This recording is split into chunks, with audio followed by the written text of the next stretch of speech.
Welcome to my channel. Thank you for taking the time to stop by. Today we're going to talk about the making of a murderer.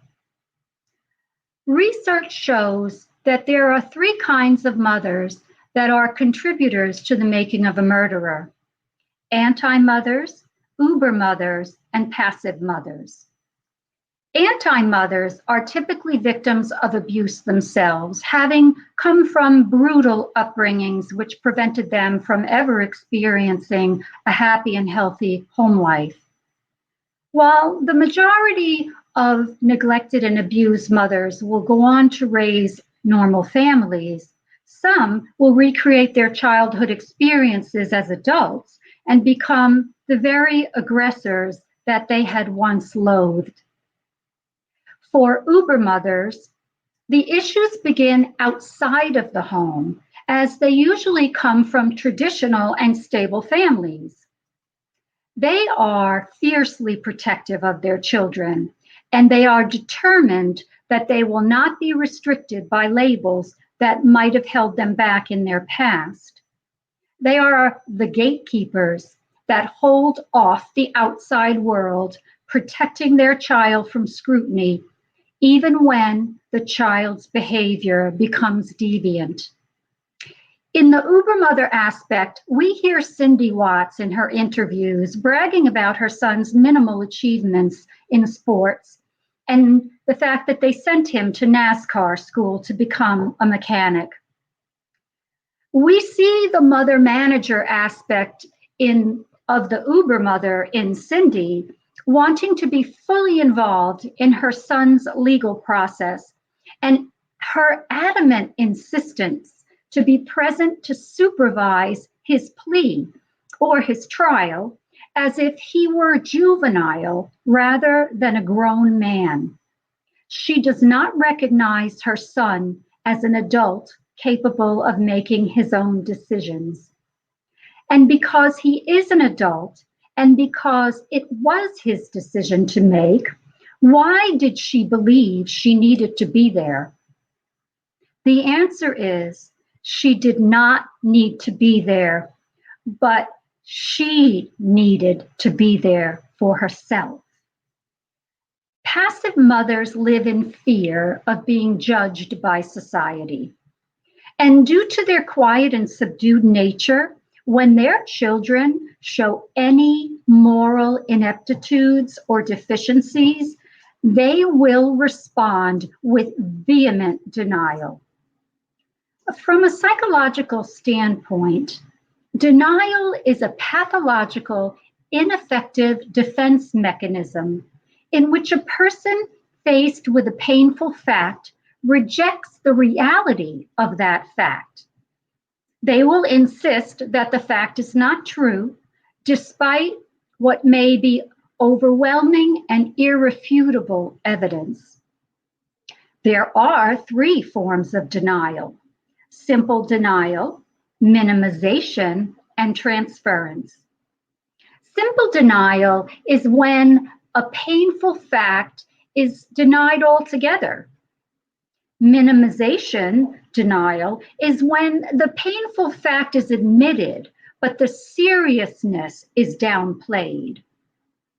Transference in denial is when the painful fact is admitted, the seriousness is also admitted, but one's moral responsibility in the situation involving the painful fact is downplayed.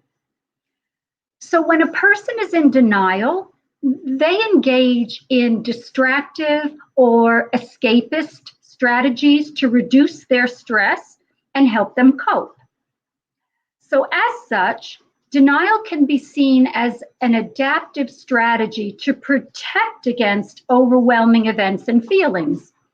And therein lies the appeal of denial to humans, because denial allows someone to keep going unchanged despite reality. Denial is the path of psychological and moral least resistance. One of the most powerful forms of denial is blaming other people and circumstances for our difficulties. And one of the ways a person demonstrates that they are in a state of denial is by blaming others and seeing themselves as victims. Here, the person thinks that the fault lies outside of themselves and that they are victims of a hostile, chaotic universe that's out of their control, as opposed to being the prime mover of their own fate. Another form of denial is to shoot the messenger. So when someone tells us something we don't want to hear or we don't want to deal with, we find ways to attack them and invalidate them. We've all heard Cindy say in her interviews that she did not like the way the Watts case was handled from the beginning, and that the lawyers just wanted to save his life, and it's as if they already knew he was guilty. You see, when a person is told something that is true that the person doesn't want to hear or doesn't want to deal with, they will seek out other people who will support their position of denial. In the case of Chris Watts, we have seen the Watts family align themselves with a long list of people in their pursuit of the futile task of trying to exonerate their murderous son. Their narrative from the beginning of the case has been to blame the victims, blame law enforcement, and blame the attorneys for their son's crimes and subsequent sentencing. You see, if they could convince the public that their son has been railroaded and the victims were to blame for their own murders, then their real agenda would be realized. Their agenda is to acquit themselves for their perceived culpability in the horrendous murders. It's really unfortunate that the Watts family refuses to believe that their son is a monster. The question is, how far are they willing to go to convince the public that he is not a monster? Well, let's take a trip down memory lane. Since the time of the murders in August of 2018, the Watts have clearly demonstrated the true nature of who they really are. Their patterns and behaviors have not gone unnoticed by the public at large. They have made no secret of the fact that they did not approve of their son's choice to marry Shanann. In his parents' earliest interview after the murder, Cindy admitted that they did not attend their son's wedding because, quote, Shanann and I just couldn't get along, and she didn't like the way Shanann treated her son. This was a very calculated manipulation that was intended to send Chris and Shanann the message that this family will withhold their love and withdraw from family contact when they don't approve of Chris's decisions. And more importantly, it was an overt attempt to ruin their son's wedding day by playing on his fundamental attachment to his mother and her love in an attempt to coerce him to detach from Shanann and to remain in her, Cindy's, possession.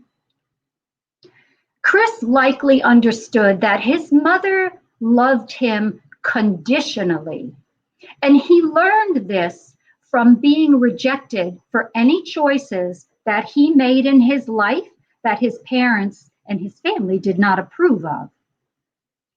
It is also interesting to note that his parents revealed in one of their interviews that Chris only asked for his father to come to Colorado when he was being questioned. Why would he not turn to his mother, the person who should love him unconditionally? In my opinion, he didn't ask for her because he learned at an early age that she did not love him unconditionally. Her love came with the condition that he was to do what she wants, what she needed. And there is evidence that throughout their marriage, their son's marriage, that his parents took every opportunity to undermine that marriage. Chris mentioned in one of his interviews that his family felt that Shanann had taken him away from them when they moved to Colorado. There are also stories about an engagement party invitations that were not mailed by his sister.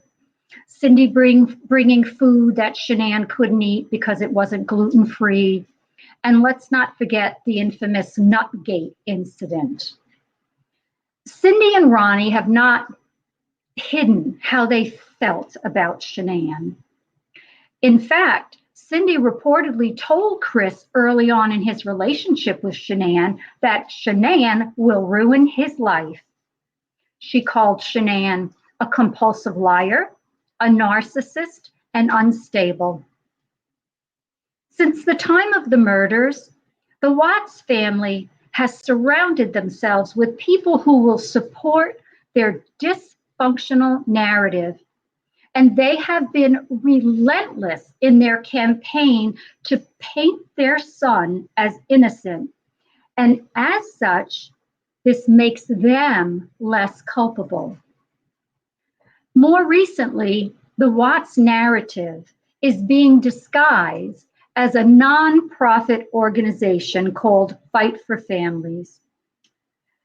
Make no mistake, the formation of this organization to support their murderous son is nothing less than an insult to Shanann's grieving family.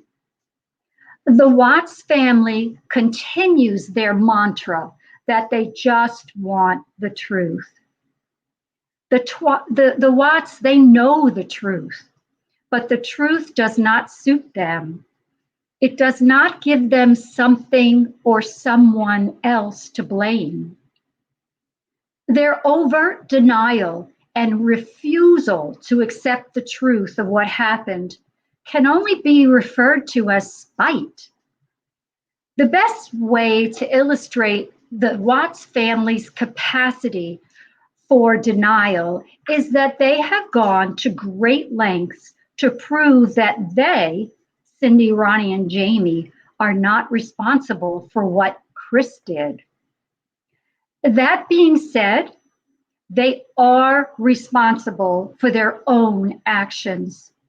Their consistent denial and refusal to hold their son accountable for the murders is on them. Their constant blame shifting onto the innocent victims is on them. Their continuous alignment with scrupulous people to continue to put out their own selfish agenda is on them.